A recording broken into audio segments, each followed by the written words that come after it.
जिया हो बिहार के लाला, जिया 2000 साला, तनी नहाची के तनी गाई के ना दूर जवान। रतन, ए रतन। जी बहू जी। जरा झाड़ू तो ले आना। जल्दी आ, कहाँ रह गया? झाड़ू नहीं मिल रहा, किधर रख दिया? धीरे धीरे चल। हाँ, अब तक को उधर मोड़। हाँ, बस बस। और क्या करेगा? परमात्मा क्या जब अकल बढ़ रही थी तो तू देर से पहुंचा था क्या? गधा कहीं का बिछा दी साहब। हंसता क्यों है? उसे सीधा कर बस। और जा बाबूजी के कमरे से दरी मांग ला इसके ऊपर बिछाने के लिए। और हाँ, चादर भी जो कल धोबी के यहाँ से आई थी। अच्छा धोती। बाबूजी बाबूजी बाबूजी धोती मांग रहे हैं। मैं कहती हूँ प्राणा, इस वक्त तुम्हें धोती की क्या जरूरत पड़ गई? धोती? हाँ। अरे मगर तुमसे धोती मांगी किसने? यही तो कह रहा था रतन।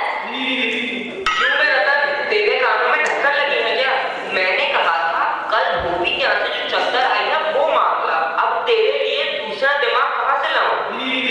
अच्छा अच्छा, पूजा वाली कोठरी में जो लकड़ी के बक्सों पर कपड़े रखे हैं ना, उनमें से एक साफ चादर उठाना। और दरी यही तो रखी है कोने में, यह पड़ी तो है। और हाँ, बीवी जी के कमरे से हारमोनियम उठा ला। जल्दी जा।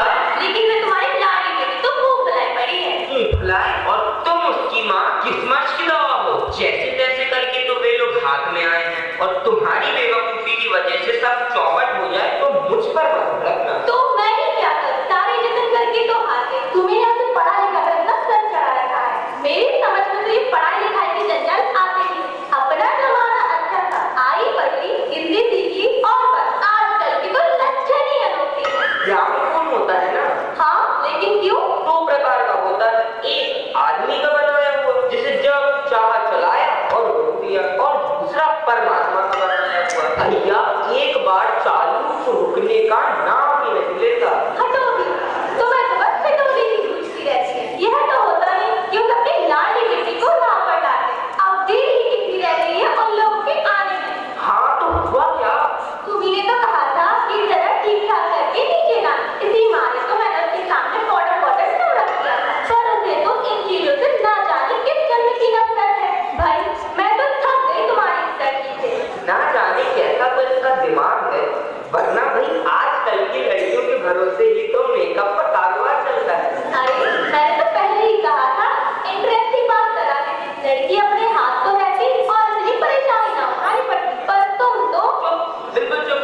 कल ही बता दिया था उनके सामने जिक्र जरा दूसरी तरीके से होगा। तुम तो अभी ही तब करने लगी हो। ना जाने उनके आने तक क्या करोगी। अच्छा बाबा, मैं नहीं बोलूंगी, जैसे तुम्हारी मर्जी हो तो करना, बस मुझे तो मेरा काम बता दो। तुम जैसे तैसे उमाम तैयार करो, भले ही पाउडर क्रीम ना लगाए, वैसे भी कौन सी बुरी है। तुम तो बस उसे पान लेकर भेज देना। आ गया रतन? इधर ला, बाजा नीचे रख दे, चद्दर उठा बिछा दे।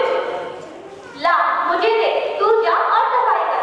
नाश्ता तो तैयार है ना?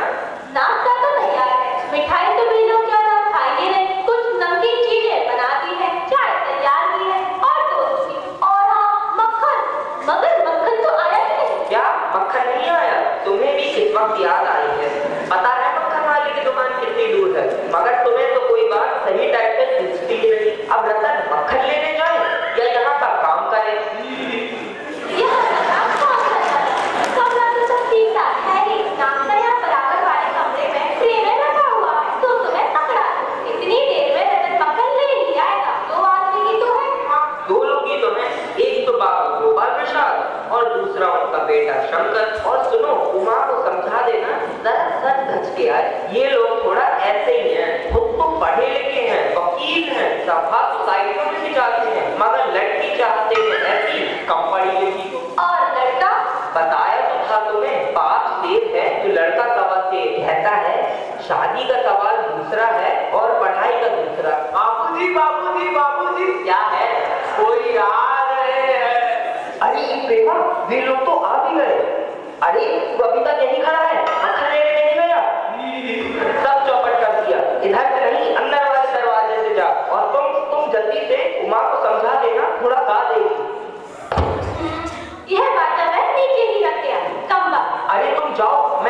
जाऊं? ज्यादा उतावले मत होना, अपनी बात कर रहे थे साहब। एक बात साफ है, जब तक पूरी जांच परख ना हो जाए इसका पक्का नहीं समझना। जी जी पिताजी, मेरी शादी तो हो जाएगी ना। आइए आइए, इधर तशरीफ लाइए। आने में कोई तकलीफ तो नहीं थी? जी नहीं। और शंकर बाबू, कितने दिन की छुट्टियां हैं? जी कॉलेज की तो छुट्टियां नहीं है, वीकेंड में चला आया। आपका कोर्स खत्म होने में तो अभी साल भर का समय होगा। जी यही कोई साल 2 साल। साल 2 साल? जी एक साल को माँ से लेके चलते हैं। अपनी बात कर लेने दो। बात ये है साहब कि शंकर एक साल बीमार पड़ गया था। क्या बताएं, इन लोगों को इसी उम्र में सारी बीमारियां सताती हैं। एक हमारा जमाना था। जी हाँ, अब वह तो रंगीन जमाना था, रंगीन जमाना। अच्छा तो साहब बिजनेस की बातचीत हो जाए। बिजनेस? ओह अच्छा, बिजनेस। पहले कुछ नाश्ता पानी तो हो जाए। अरे आप परेशान ना होए। जी माफ करिएगा, अभी हाजिर हुआ। आदमी तो भला है, कान भगवान से हैसियत भी पूरी नहीं मालूम होती है। साथ चले लड़की कैसे है? जी पिताजी। क्यों, क्या हुआ? पिताजी, इनका मकान मेज और सोफा तो हमसे भी बड़ा है। तुम नहीं बोल दो बस क्यों बैठे हो? यहाँ नहीं करने आया, हमारे पीली करके बैठे। हमारे दोस्त ठीक कहते हैं, शंकर की बैकबोन आखिर आप माने नहीं। जी आपको विलायती चाय पसंद है या फिर हिंदुस्तानी? भाई हमें तो खूबसूरती पसंद है, फिर चाहे चाय हो या लड़की। आपका इस बारे में क्या ख्याल है शंकर बाबू? जी इस मामले में यही कि शादी तय करते वक्त खूबसूरती का हिस्सा होना चाहिए। जी वो तो ये बात दूसरी है बाबू राम करो। मैंने आपको पहले भी कहा था, लड़की का खूबसूरत होना निहायत जरूरी है। कैसी भी हो, चाहे पाउडर वगैरह लगाए चाहे वैसी। बात ये है कि हम और आपको मान ली जाए, लेकिन घर की औरतें तो राजी नहीं होती। आपकी लड़की तो ठीक है। जी वो तो आप अभी देख ही लीजिएगा। लेकिन ना, जो मेरे कानों में भनक पड़ी है ये तो गलत है ना? जी कौन सी भनक? ये पढ़ाई लिखाई के बारे में। साफ बात है साहब, हमें ज्यादा पढ़ी लिखी लड़की नहीं चाहिए। कौन भूलेगा उनके नखरों को? बस ज्यादा से ज्यादा मैट्रिक पास होनी चाहिए। क्यों शंकर? जी हाँ कोई नौकरी तो कराइए। जी नौकरी का तो कोई सवाल ही नहीं उठता। और क्या कहा? देखिए कुछ लोग मुझसे कहते हैं जब आपने अपने लड़के को ये एमए तक पढ़ाया है तब उनकी मुझे भी ग्रेजुएट लाइए। मतलब पूछे न अगले के ठेकेदारों से कि लड़की की पढ़ाई और लड़के की पढ़ाई क्या एक बात है? और लड़कों का तो काम है पढ़ना और काबिल होना। अगर औरतें भी वही सब करने लगी, अंग्रेजी अखबार पढ़ने लगी और पॉलिटिक्स वगैरह पर बहस करने लगी, तब तो हो चुकी गृहस्थी। जनाब मोर के पंख होते हैं मोरनी के नहीं, और शेर के बाल होते हैं शेरनी के नहीं। वैसे ही जैसे मर्द की दाढ़ी होती है और औरत की नहीं। जी आपने तो कुछ खाया ही नहीं, चाय के साथ टोस्ट नहीं थे। क्या बताएं, वो मक्खन नाश्ता ही तो करना था साहब, कोई पेट तो भरना नहीं था, और फिर टोस्ट वोस्ट मैं खाता भी नहीं। अरे जरा पान तो भिजवा देना। चश्मा? वो तो पिछले महीने की आंखों में दर्द होने लगा था, इसलिए कुछ दिनों के लिए लगा है। पढ़ाई लिखाई की वजह से तो नहीं है ना कुछ? अरे नहीं साहब। बैठो बेटे। वहां बैठो, जाओ माँ अपने बाजे के पास। चाल में तो कुछ खराबी है नहीं, चेहरे पर छवि भी है। हाँ कुछ गाना बजाना सीखा है? जी सितार भी और बाजा भी। एक आध गीत तो सुनाओ माँ। यशोमती मैया से मोहे न लाला, राधा क्यों गोरी मैं क्यों काला। क्यों, क्या हुआ? गाना तो पूरा करो माँ। नहीं नहीं साहब, काफी है। आपकी लड़की अच्छा गाती है। थोड़ी देर और बैठो माँ। अभी ठहरो बेटी। तो तुमने पेंटिंग वेंटिंग की? जी हाँ, वह तो मैं आपको बताना भूल ही गया। यह जो तस्वीर टंगी है ये इसी ने तो बनाई है, और वो उस दीवार पर है। ये तो बहुत अच्छा है। और सिलाई वगैरह? सिलाई तो सारे घर की इसी के दिन में रहती है, यहाँ तक कि मेरी कमीजें भी। लेकिन हाँ बेटी, तुमने कुछ इनाम भी जीते हैं? जवाब दो माँ। जी जरा शर्माती है, इनाम तो इसमें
है तो या नहीं, यानी बैकबोन, बैक